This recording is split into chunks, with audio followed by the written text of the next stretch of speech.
Yes, Tyson Fury wants Anthony Joshua. Allegedly, he wants to fight him in December. He's giving an opportunity to fight for the WBC belt. So yeah, hopefully it happens. I mean, although Joshua's just come off two losses on there of Usyk, so is he gonna be ready mentally? Do you know what I mean? He's just on fighting Usyk, then he's gonna fight Joshua. I'm not. He's gonna fight Fury. Maybe it might be a better fight for him. You know what I mean? Usyk was very fast on it, very slick in it. Obviously Fury's he's skillful in it as well, and he's bigger.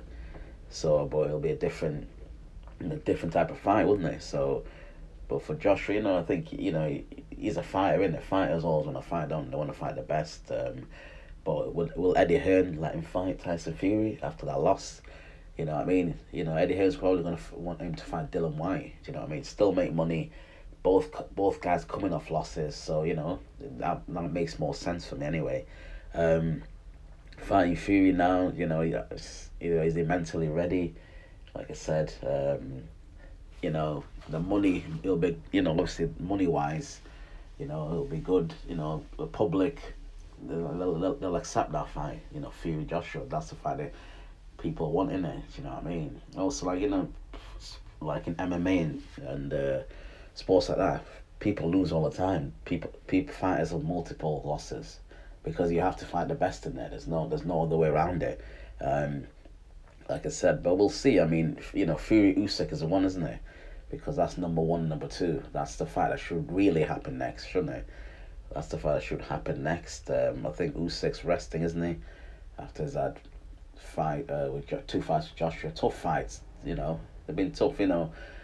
People said it was an easy fight, but you can see his face, and that he's marked up and everything. So he needs a rest. So Fury wants to keep busy, doesn't he? So the Joshua fight for Josh, does it make sense? I don't think so. I think Joshua just needs to sort his team out, sort his the people around him, and just get a coach that that works for him, that works for his style, that can improve him. Basically, simple as, isn't it? Is Robert Garcia the man? Probably not. You know what I mean? I'd say Andy Lee would have been good for him, but obviously Andy Lee trains with Parker and Fury.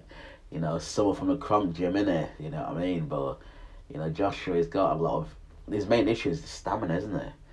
Do you know what I mean? That's his main issue. It's his stamina. His chin is not as bad as people make it out to. I mean, he took shots at Usyk. Even Usyk, is a small man. Joshua can take a shot. It's just his stamina, that's his issue. His stamina. And, sometimes his heart. But he's still a good fighter. Do you know what I mean? He's still a good fighter. I feel like Joshua should be fighting someone like Dylan White next. You know what I mean? Because that's I'd say Joshua's slight favourite, but White Lance could take him out. It's not as a foregone conclusion. So yeah, I don't think he should fight Fury next. But if it happens, it happens. Obviously Fury will be favourite. Like I said, Joshua's coming up to losses. His confidence is down. Even before Joshua's lost as Usyk, people say Fury will beat Joshua anyway. So it is what it is, man. What do you guys think?